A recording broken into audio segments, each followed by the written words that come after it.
Live from Rialto, California, Mark Flores presents the Pay-Per-View Wrestling Podcast. Today's topic, Hell in a Cell 2016. It's all going to culminate here on the Pay-Per-View Wrestling Podcast. Now here's your host, Mark Flores.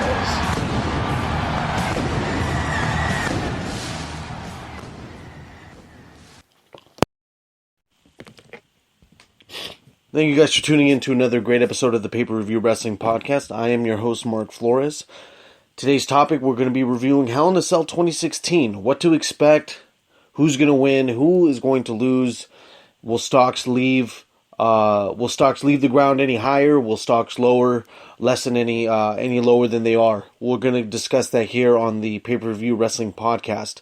But before we get into that, let me just get the commercial spot out of the way. That way we're uninterrupted with today's matches. Hello, this is Mark Flores from the Mark F Podcast channel, here to let you know that this podcast episode is brought to you by Game Swappers. Come on down to Game Swappers, located at 4520 Holt Boulevard in Montclair, California, to buy, sell, and trade your current and retro video games from Nintendo Entertainment System to the PS4. Keep in mind that if you share any one of my podcast episodes through any form of social media, you'll get 10% off your entire purchase, or you'll get 10% more towards your retro game trade-ins. Follow Game Swappers on Instagram at GAMESWAPPERS. That's GAMESWAPPERS. Game Swappers. Buy, sell, and trade. And also, tomorrow, it's going to be, Game Swappers is actually going to be holding their Retrospect event from 12 to 7. Come to the Finish Line Sports Bar and Grill to buy, sell, and trade with any vendor. Retro video games, whatever you guys have, just come down and see about selling it.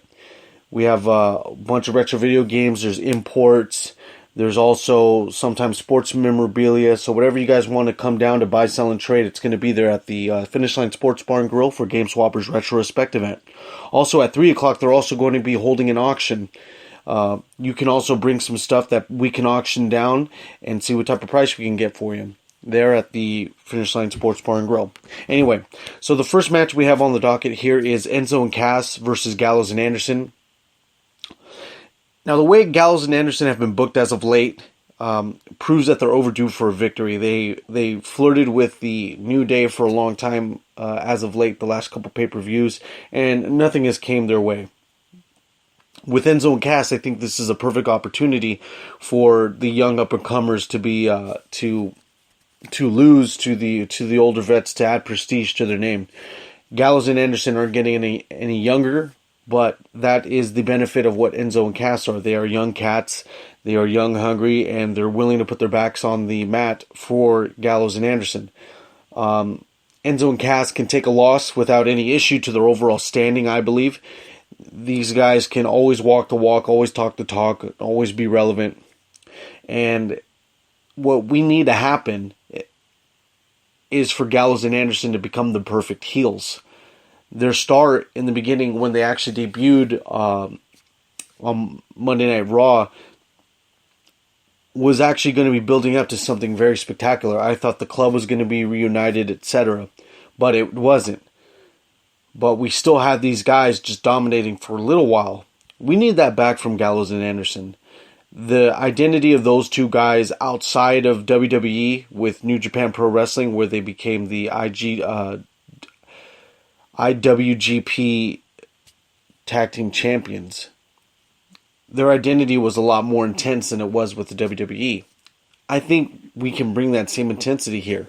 I think it's unfortunately a little late to try to build momentum this quick, but with gradual steps, I think Gallows and Anderson can be a force to reckon with if given the right booking, which they haven't as of the last few pay-per-views. Enzo and Cass are the perfect sacrificial lambs. Gallows and Anderson need to have their heel image rebuilt. These guys are the perfect ones to do it. I got Gallows and Anderson winning this one. So let's see what we have next. We have the New Day versus Cesaro and Sheamus. With me, the New Day look like they're not losing anytime soon, and Cesaro and Sheamus look unlikely, look like an unlikely pair. But this is one of those perfect scenarios where the unlikely pair just steals it. As you guys might remember, Cesaro and Tyson Kidd won the tag team championships from the New Day, and it was quite a surprise. Same thing in the respect to Cesaro and Sheamus. So if Cesaro and Sheamus win the title, this won't elevate their stock as individuals at all, but it would elevate them as a tag team. So from that point, a gimmick needs to be made, or a gimmick like they have right now needs to be further enhanced. The New Day don't really need the titles necessarily, because they always can shoot a great promo. I don't think the group itself is going to be breaking up anytime soon, because banded together, they're as strong as they have ever been, as far as merch and etc. But what can happen here? So the New Day are playing the babyface in this role, and I don't think that the heel Cesaro Sheamus are going to keep the titles, turn face, and then face the club for the number one contendership. I just don't think that's going to happen. What I think might happen is the New Day retains via the third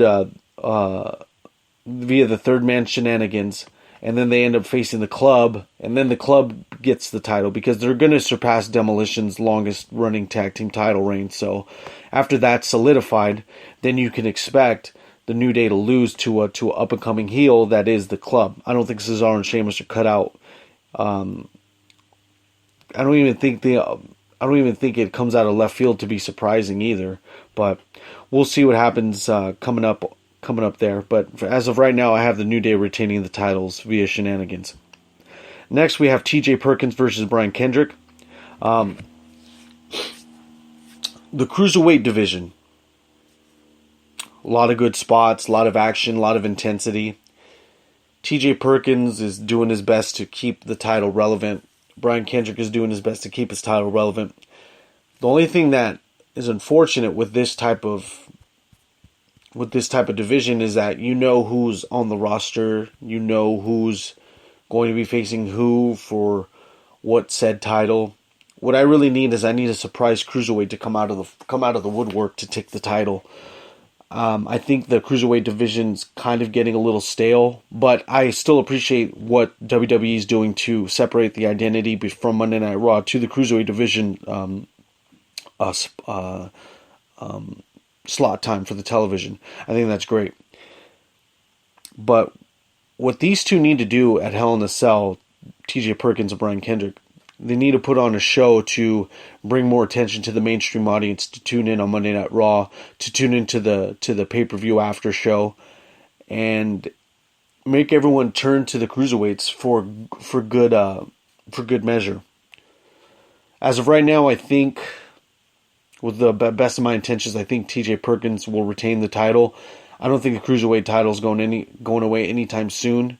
Otherwise, it only took two pay-per-views for 2 months for this title to be switched over to Brian Kendrick. I don't think a short title reign is going to be beneficial for that. So we'll see what happens in the long run with this. But as of right now, I see T.J. Perkins retaining the title over Brian Kendrick. The next thing we have is U.S. Champion Roman Reigns versus Rusev. This is going to be in a Hell in a Cell. And I think a Hell in a Cell match will be the best way to cap off this trilogy of matches that they've had. Rusev and Roman Reigns work well together. They both make each other look fantastic. Rusev's a great heel. Roman Reigns is as good a babyface. I think this match will definitely be a grueling contest between the two. I know both of them could put on a good match. But the matter of fact is that this also won't be the last time that these two see each other in a cell in the history of their careers. From what I can expect, with the Hell in a Cell, no one's going to be in there but the ref, Roman Reigns, and Rusev, and that's great. That's what we need to see. So what I really want to get out of this match is that both of them use the cage, great spots within the ring, basically put on a great in-ring bout, plus the added effect of having the Hell in the Cell as well. From what I see, I don't think Roman Reigns is going to lose this title anytime soon, really. I don't know who's going to take it from him, but it has to be a big monster heel. I think Rusev needs to go on a crazy run before he gets this title again. And I think Rusev is molded for the U.S. title. So it's not the time for Rusev to win the title. So I have Roman Reigns retaining this one. But it's still going to be a good match. And it's probably going to be one of the candidates for match of the night. Kevin Owens versus Seth Rollins. These two go at it again, and it won't disappoint. Especially in a Hell in a Cell. I know from both of them, you're going to expect a lot of spots. A lot of big-time spots, too. Both with their movesets. Just like I was saying at the previous pay-per-view, that both of these guys definitely know how to put it down in the ring, and they did. I can't wait to see this one, because with the added effect of the Hell in a Cell, there's tons of stuff that can be done. And with this match in particular, and the next match I'm going to mention, you're probably going to see something that hasn't been done in a cell ever in the history of the Hell in a Cell matches. I think Kevin Owens is going to retain via, I don't know, he might pull out a foreign object and beat Seth Rollins with it and then win the title that way. Retain the title that way. I don't think Seth Rollins is going to win cleanly anytime soon. And this sucks to say this so redundantly, but Roman Reigns recently got the title. TJ Perkins recently got the title. And Kevin Owens recently got the title. And I think it's going to take a feud between Triple H and Seth Rollins first before Seth Rollins either gets the title again, because Seth Rollins needs to be put over by Triple H very soon. So what I'm going to get to here is I think Kevin Owens is going to retain via foreign object. Just going to be heel-like tactics. But it's good because Seth already had his time with the previous title quite a few times ago. So now we go to Sasha Banks and Charlotte. The first women's main event, the first women's Hell in a Cell main event in the history of WWE. So this is going to be a lot of firsts going down, and I'm very, very excited to see this match between Sasha Banks and Charlotte. But we have to see what unfolds here. We have to make sure that Charlotte is done with her botches that she did with Sasha at SummerSlam. I just need to make sure that these ladies put on a great match. Because if they do, this is going to bring attention to social media to a fever pitch with two women debuting at a main event. I think it'd be very great to see that. And I think it will do wonders for the women's division and to get a lot more people into watching the Hell in a Cell 2016. It's just something that, one thing that in particular that I think is going to go down is that I think both of them are going to go off script and perform a spot that wasn't really approved by creative. And that's the thing I'm thinking. And whether that spot gets done or not, then it takes me to do the research to make sure that if that spot was a shoot or was it a work. As soon as I find that out, I'll make sure to let you guys know via the Spreaker podcast. But both will have to make up for the botch fest at SummerSlam. But I have a great prediction that something extremely beautiful, graceful will happen at the top of the cage with these two. I think both of them are going to the top of the cage. You can expect that from both of them. There's been a bunch of rumblings that Charlotte wanted to do a moonsault off of the cage to the announcer's table, but who knows what's going to go down. But nonetheless, I'm pretty excited for Hell in a Cell 2016. There's a lot of good matches on the card. It's going to be one of those mid to upper tier pay-per-views that people expect stuff to happen with. So a lot of titles do change at Hell in a Cell, so it's just going to be good to see those three matches with the main event being an all women's match, which is good. And it's the first Hell in a Cell match with two women in it. So I'm pretty excited. There's going to be a lot of firsts going on at Hell in a Cell 2016. Other than that, those have been my predictions, guys. So just to do a quick recap for you, I have Enzo and Cass losing to Gallows and Anderson. So Gallows and Anderson are going to take the victory in that one. The New Day are going to retain over Cesaro and Sheamus. TJ Perkins is going to retain over Brian Kendrick. Roman Reigns is going to retain over Rusev. Kevin Owens is going to retain over Seth Rollins. And I have, for my prediction, I wanted to keep this at the very last, I have Sasha Banks winning and retaining over Charlotte at Hell in a Cell 2016. I think it's time between the two that this feud takes a back seat and we elevate to either Bayley or Nia Jax to be Sasha Banks' new rival. So those have been my predictions, guys, for Hell in a Cell 2016. I'll see you guys on Sunday with the review and analysis. After Monday Night Raw, I'll do a review and analysis for the podcast here. Keep in mind, guys, that you can catch me on Twitter at MarkF's Podcast, or you could catch me on Instagram at MarkF's Modern Life. On all those posts, I do discuss wrestling, current events, etc. And I also discuss my other two shows as well, The Mark and Andre Show and Retro Collecting 101. Other than that, you guys have a good night. I'll see you guys later.